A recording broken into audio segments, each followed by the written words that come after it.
नमस्कार, मैं यश free hospital TV की ओर से। आज हम मौजूद हैं निवारण respiratory and ortho centre Rishinagar Hisar में डॉक्टर सनी बंसल, जो कि हड्डी रोग विशेषज्ञ हैं।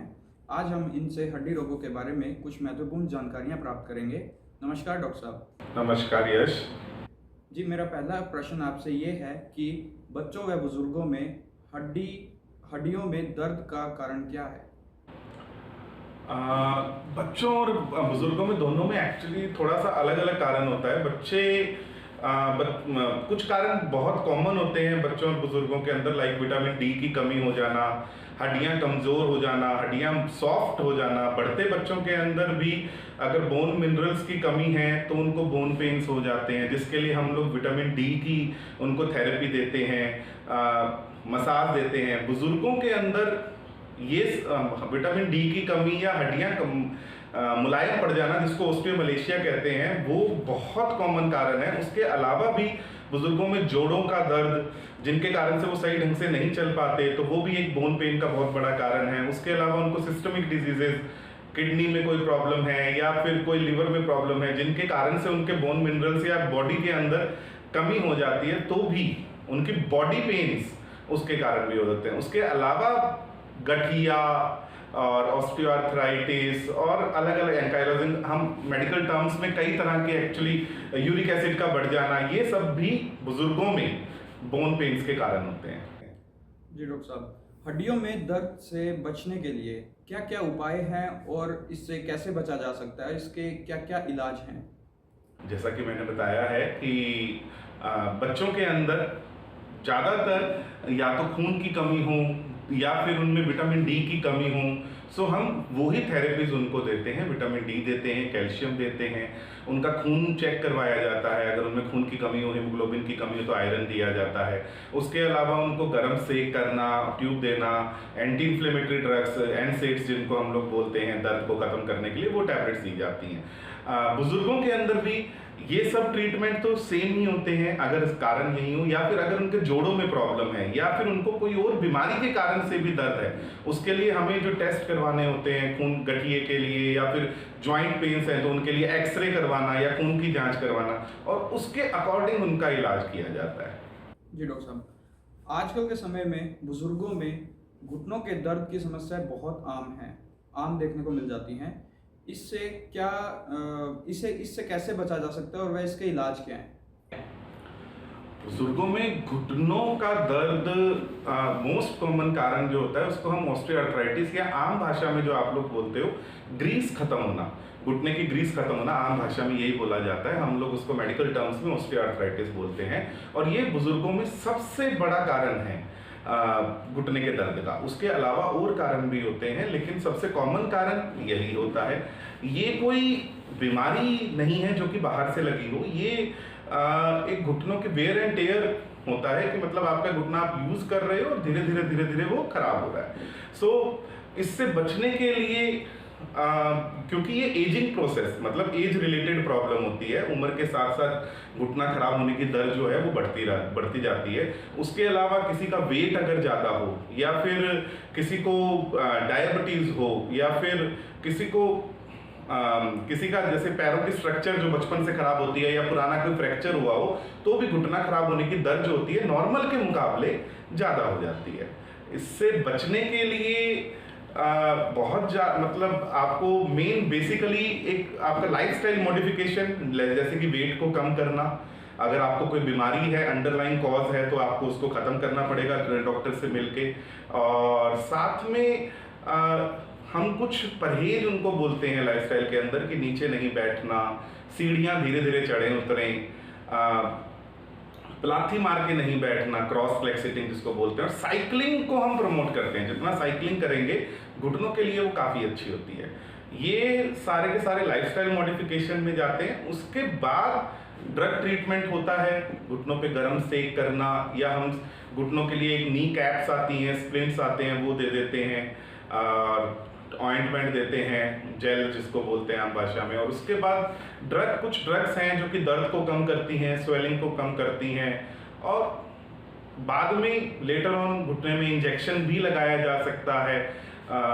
उसके लिए भी एक अलग अलग टाइप के इंजेक्शन आते हैं जो घुटनों में असर करते हैं। और लास्ट रिसोर्ट तो सर्जरी है, जिसको हम घुटना रिप्लेसमेंट या टोटल नी रिप्लेसमेंट सर्जरी कहते हैं। बट वो जो सर्जरी होती है वो काफ़ी एडवांस स्टेज की डिजीज के अंदर की जाती है। स्टार्टिंग में अगर हम अपना लाइफस्टाइल मॉडिफिकेशन करें और थोड़ा सा हम ड्रग्स लेने और एक्सरसाइजेस करें तो घुटनों के दर्द से काफ़ी हद तक काबू पाया जा सकता है। आजकल गठिया रोग काफ़ी कॉमन हो गया है। गठिया रोग असल में क्या है और इसके क्या क्या कारण है और इसका उपचार क्या है, ये हमें बताएं। गठिया रोग एक, इसको हम बोलते हैं इम्यूनोलॉजिकल डिजीज। इम्यूनोलॉजिकल मीन्स कि शरीर के अंदर का ही हमारा जो इम्यूनिटी सिस्टम है उसी ने ही हमारे शरीर के अगेंस्ट अटैक करना शुरू कर दिया है। तो उसमें शरीर में वो एंटीबॉडी, हमारे ही शरीर का इम्यून सिस्टम हमारे ही शरीर के कुछ ज्वाइंट्स के अगेंस्ट एंटीबॉडीज बनाना शुरू कर देता है और उसको रूमेटॉइड आर्थराइटिस या गठिया हम बोलते हैं। ये जनरली इसका कारण अभी तक पूरा क्लियर नहीं है, बट जेनेटिक भी हो सकता है, फैमिली में भी हो सकता है, या फिर बैक्टीरिया या वायरल इन्फेक्शन के कारण भी हो सकता है।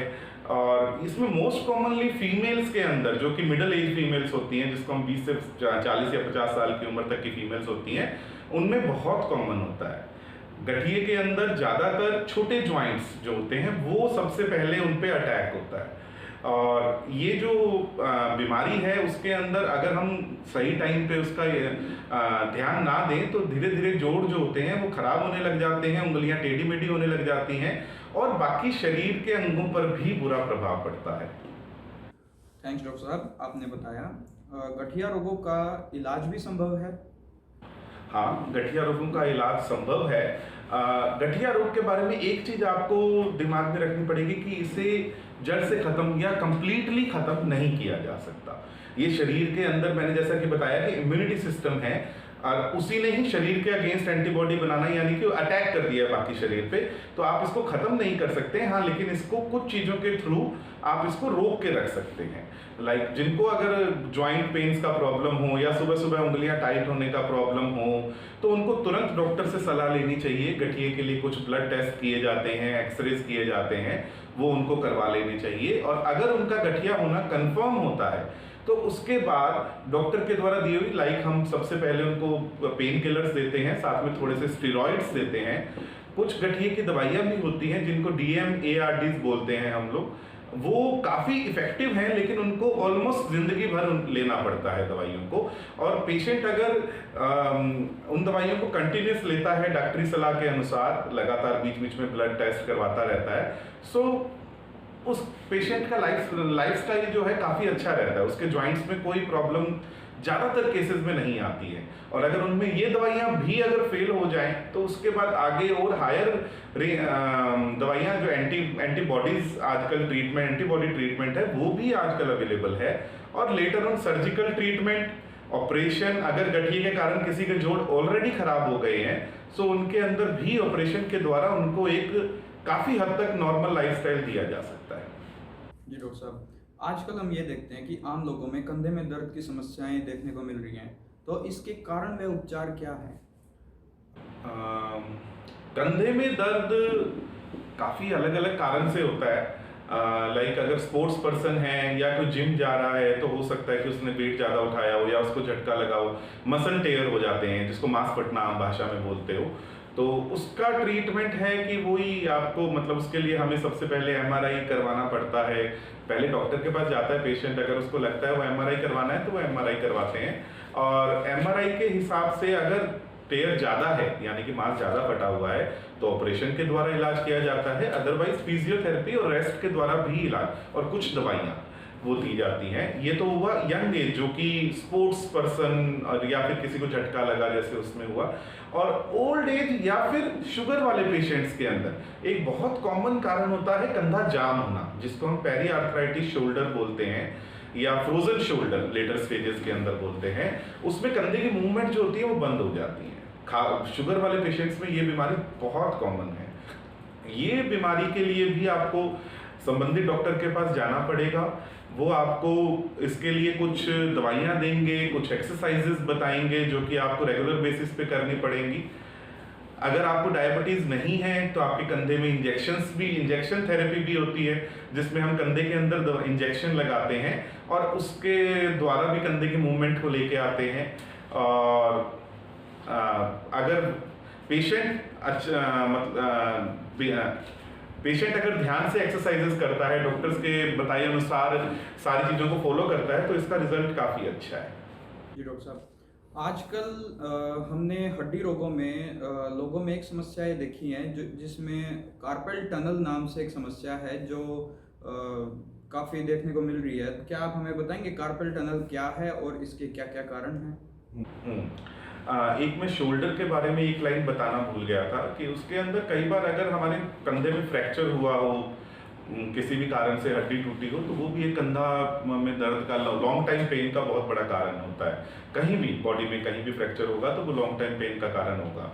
अब कार्पल टनल के बारे में बात करें, कार्पल टनल सिंड्रोम एक्चुअली हमारे हाथ में एक नस होती है जिसको हम मीडियन नर्व कहते हैं। मीडियन नर्व जो होती है हमारी अंगूठे को और उंगली को सप्लाई करती है, इंडेक्स फिंगर को, और कार्पल टनल होती है कलाई के ऊपर। यहाँ पे कई बार जो नस होती है वो यहीं से क्रॉस करती है, तो कई बार वो नस के दबने के कारण से खास तौर से अंगूठे और इंडेक्स फिंगर के अंदर टिंगलिंग सेंसेशन या फिर झंझनाहट वाली प्रॉब्लम जो है वो आने लग जाती है और उसको कार्पल टनल सिंड्रोम बोलते हैं। और ये इसका मोस्ट कॉमन कारण ओबेसिटी, मोटापा, डायबिटीज, हाइपरटेंशन, कोई भी फ्रैक्चर हुआ अगर कलाई के चारों तरफ, या ओल्ड एज के साथ साथ आपका जोड़ खराब हुआ कलाई का, जिसके कारण से क्योंकि कैविटी है जिसके अंदर से वो नस निकल रही है, मीडियन नर्व निकल रही है, तो वो अगर दबेगी तो वो नर्व जो होती है उसको दबाने लग जाती है और टिंगलिंग सेंसेशन या झंझनाहट जो होती है वो आपकी उंगलियों में आने लग जाती है। ये इनिशियल स्टेज में होता है। अगर हम इस पर ध्यान नहीं देंगे तो धीरे धीरे ये वाली जो मसल्स होती हैं हाथ की, ये मसल्स भी पतली पड़ने लग जाती है और आपके हाथ की पावर भी कम हो जाती है। कार्पल टनल का इलाज मुमकिन है? हाँ, इसका इलाज भी मुमकिन है। सबसे पहला वही जो मैंने पहले भी बताया कि आपको इसके कारण ढूंढने पड़ेंगे, तो आपको संबंधित डॉक्टर के पास जाना पड़ेगा। वो आपको कुछ टेस्ट प्रिस्क्राइब करेंगे, कलाई का एक्सरे होगा कि आपको देखने के लिए कि कहीं हड्डियां तो नहीं पड़ी हुई हैं। अगर आपको ओबेसिटी है, मोटापा है, तो आपको वजन कम करने को कहा जाएगा। डायबिटीज़ या हाइपरटेंशन है तो आपको वो कंट्रोल करने को कहा जाएगा। और कोई भी ऐसी हाइपर एक्सटेंशन रिस्क बोलते हैं कि कोई भी ऐसी कंडीशन जिसमें आपकी कलाई को हाइपर एक्सटेंशन, ये मूवमेंट ताकि खिंचाव, वो हम उसको रोकने को कहते हैं। कुछ स्प्लिंट्स आते हैं, मतलब स्प्लिंट होता है, आम भाषा में उसको बोलेंगे कि बांधने के लिए, ताकि कलाई के मूवमेंट को हम ब्लॉक कर सकें, तो वो स्प्लिंट्स भी उसके अंदर काफ़ी अच्छा ट्रीटमेंट होता है। अगर और उसके साथ कुछ मेडिसिन दी जाती हैं जो कि स्वेलिंग को कम करती हैं।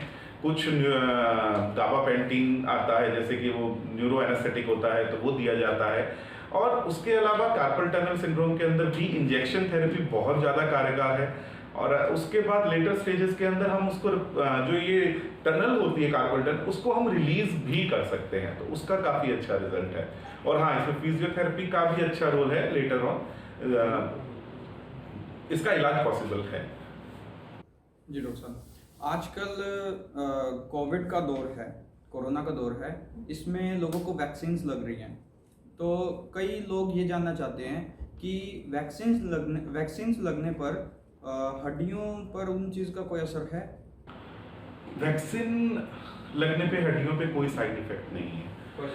कोरोना के अंदर को पोस्ट कोविड, जिनको कोविड हो चुका है, उनको फिर भी मांसपेशियों के अंदर थोड़ा बहुत दर्द रहता है और उसके लिए हम उनको कुछ ड्रग्स होती हैं वो प्रिस्क्राइब करते हैं, लेवोकार्निटिन एंड अदर ड्रग्स। उनको बोन पेन्स भी बहुत पेशेंट्स हमारे पास आ रहे हैं पोस्ट कोविड जिनको बोन पेन्स हैं, लेकिन वैक्सीन के बाद ऐसा कोई पेशेंट मेरे पास नहीं आया कि जिसको वैक्सीनेशन के बाद, हाँ 1-2 दिन साइड इफेक्ट आते हैं पोस्ट वैक्सीनेशन, वो हर काफ़ी वैक्सीन में कॉमन है, बट लॉन्ग टर्म हड्डियों में, मांसपेशियों में या शरीर पे कोई साइड इफेक्ट अभी हमने नहीं देखा।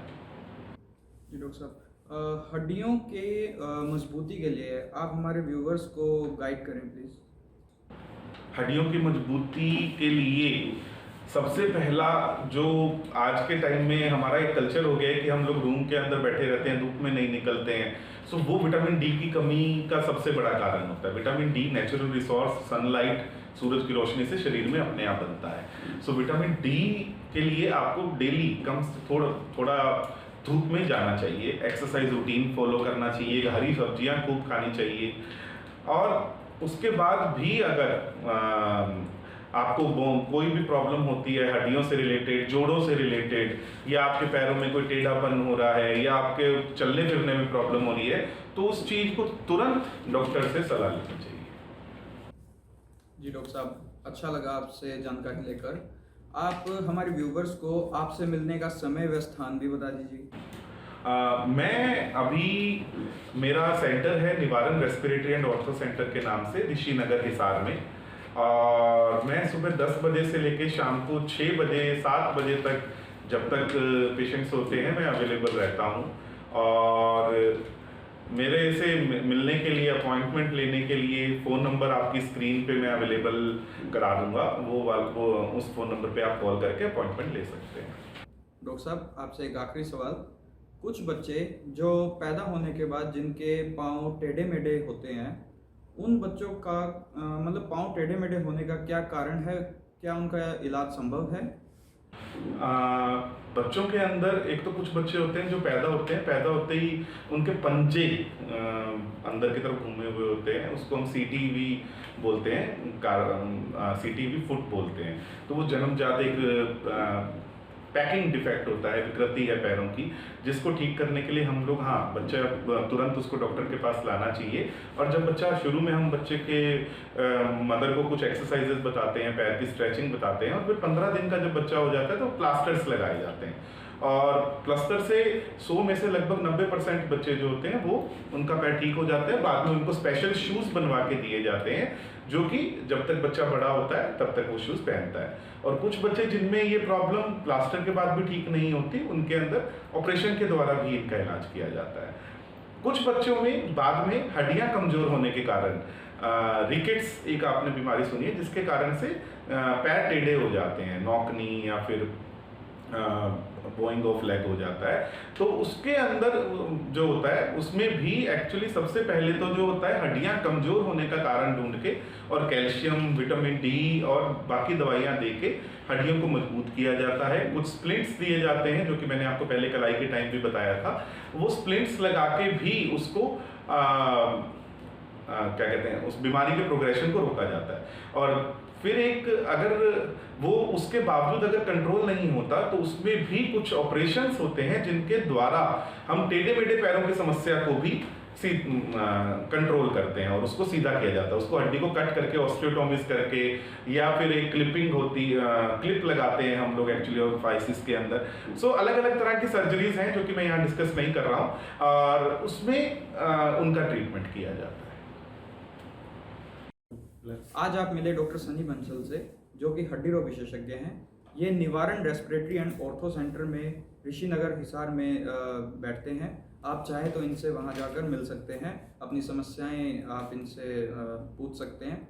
मैं आशा करता हूं कि आज आपको इनसे कुछ महत्वपूर्ण जानकारी मिली होगी। हमारे साथ जुड़े रहने के लिए और महत्वपूर्ण जानकारी प्राप्त करने के लिए हमारे इस वीडियो को लाइक करें, सब्सक्राइब करें, शेयर करना न भूलें। धन्यवाद।